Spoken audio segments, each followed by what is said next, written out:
اعوذ باللہ من الشیطان الرجیم بسم اللہ الرحمن الرحیم ان اللہ وملائکتہ یصلون علی النبی یا ایہا الذین آمنوا صلوا علیہ وسلموا تسلیما اللہم صلی علی محمد وعلی آل محمد کما صلیت علی ابراہیم وعلی آل ابراہیم انکا حمید مجید اللہم بارک علی محمد وعلی آل محمد کما بارکت علی ابراہیم وعلی آل ابراہیم انکا حمید مجید الصلاة والسلام علیک یا سیدی یا رسول اللہ وعلی آلک واصحابک یا سیدی یا رسول اللہ۔ محترم سامعین اکرام، السلام علیکم ورحمۃ اللہ وبرکاتہ۔ اللہ رب العزت سے دعا ہے کہ آپ خیریت سے ہوں گے انشاءاللہ باذن اللہ۔ اللہ رب العزت آپ کو صحت اور تندرستی عطا فرمائے۔ اللہ رب العزت آپ کے کاروبار میں خیر و برکت عطا فرمائے، رزق حلال کمانے کی توفیق عطا فرمائے۔ رزق حلال عین عبادت ہے، رسول اللہ صلی اللہ علیہ وآلہ وسلم نے فرمایا ہوا ہے کہ جو انسان صبح سے لے کر شام تک رزق حلال کماتا ہے وہ عین عبادت میں شمار ہوتا ہے،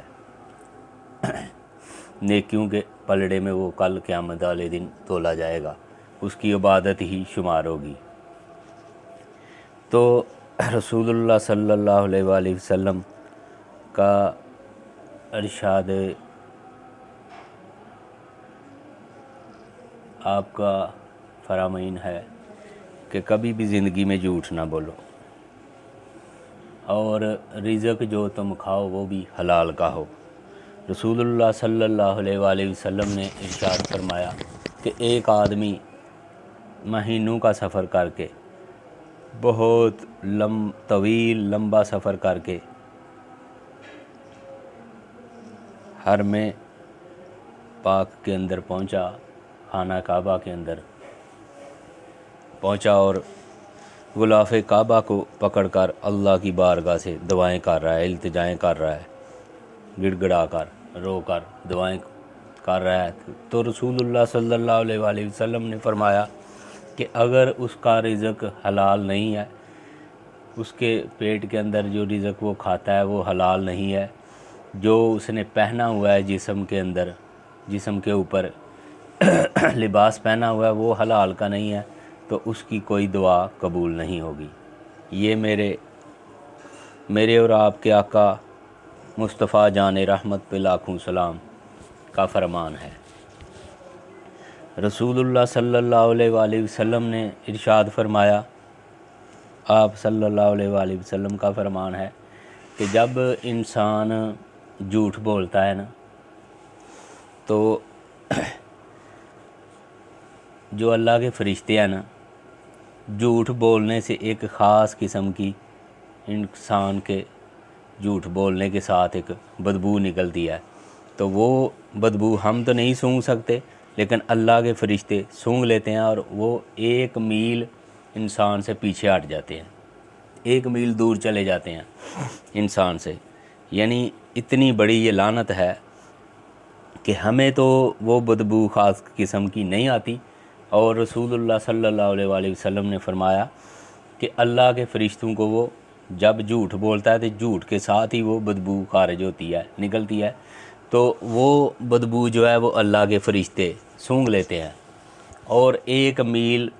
انسان سے وہ پیچھے ہٹ جاتے ہیں، دور چلے جاتے ہیں۔ تو رسول اللہ صلی اللہ علیہ وآلہ وسلم سے پوچھا گیا، یا رسول اللہ صلی اللہ علیہ وآلہ وسلم، مصطفیٰ جان رحمت پہ لاکھوں سلام سے پوچھا گیا کہ یا رسول اللہ، مومن مسلمان جو ہے وہ بزدل ہو سکتا ہے؟ تو نبی پاک صلی اللہ علیہ وآلہ وسلم نے فرمایا نہیں، ساتھ ہی فرمایا کہ کبھی کبھی ہو سکتا ہے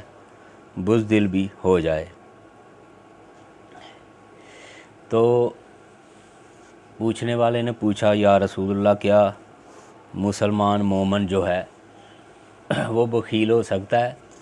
تو نبی پاک صلی اللہ علیہ وآلہ وسلم نے فرمایا نہیں، ساتھ ہی آپ نے فرمایا کہ کبھی کبھی ہو سکتا ہے کہ اس کے اندر بخل بھی آ جائے۔ کبھی جب علماء اس کی جو ہے نا شرح میں فرماتے ہیں کہ انسان کی جب اولاد ہو تو پھر وہ بغیر جب اولاد کے ہوتا ہے تو وہ اللہ کی راہ میں خرچ کرتا ہے، جب اولاد ہو جائے تو پھر وہ کوشش کرتا ہے کہ میں اپنی اولاد کے لیے بھی بچاؤں، اگر کبھی میں دنیا سے چلا گیا، اس دنیا سے تشریف لے گیا تو میری اولاد کا کیا بنے گا، اس کے لیے میں کچھ اکٹھا کروں۔ تو اس کی وجہ سے علماء فرماتے ہیں کہ انسان کے اندر، مومن کے، مسلمان کے اندر بخل بھی آ جاتا ہے، تو اسی وجہ سے وہ بخل کرتا ہے کہ بچوں کے لیے کچھ بچا لوں، ان کے لیے کچھ، اگر میں کہیں دنیا سے چلا گیا تو ایسا نہ ہو کہ وہ پیچھے سے ذلیل ہوتے رہیں، یہ ہوتے رہیں، اس طرح کی سوچیں انسان کے اندر آتی ہیں اور وہ بخیل ہو جاتا ہے۔ تو بزدل فرمایا کہ یہی اولاد اور والدین، انہی کی وجہ سے ہی انسان بزدل ہو جاتا ہے۔ علماء فرماتے ہیں اس کی شرح میں اسی حدیث کی کہ کہیں میں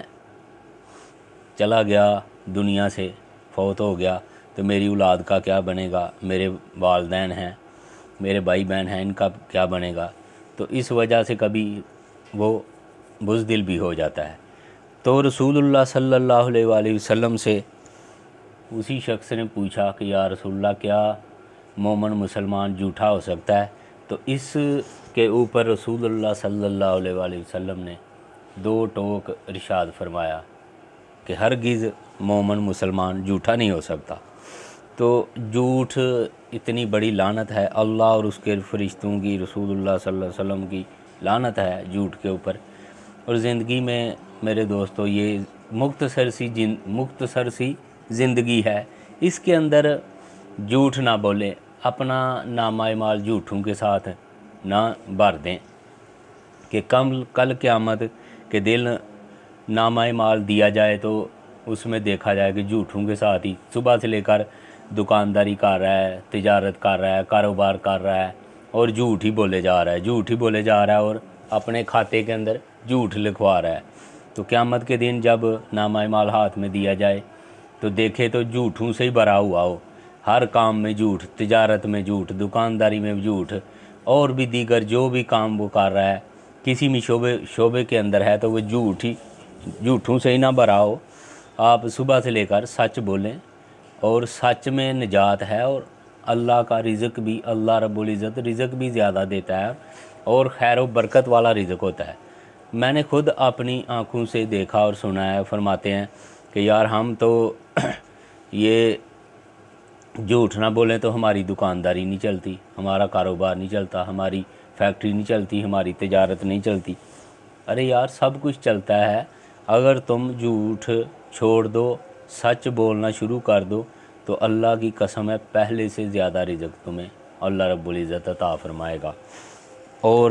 اللہ رب العزت راضی ہوگا اور اس کا رسول آپ پہ راضی ہو جائے گا کہ آپ سچ بولنا شروع کر دیں، جھوٹ کو ترک کر دیں، زندگی سے نکال دیں۔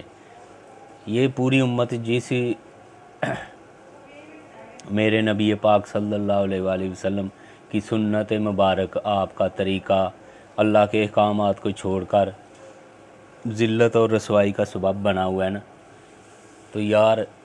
اس کو نبی پاک صلی اللہ علیہ وآلہ وسلم کی سنت مبارکہ کو اپنا لیں، اس پہ چلیں گے تو اللہ رب العزت یہ دنیا اور آخرت بھی ہماری اللہ رب العزت بہتر فرما دے گا۔ میں نے تو 1-2 حدیث آپ کے سامنے پیش کی ہے، اللہ رب العزت سے دعا ہے کہ اللہ رب العزت مجھے اور آپ کو اپنے گھر میں آنے کی اور سجدے کرنے کی توفیق عطا فرمائے،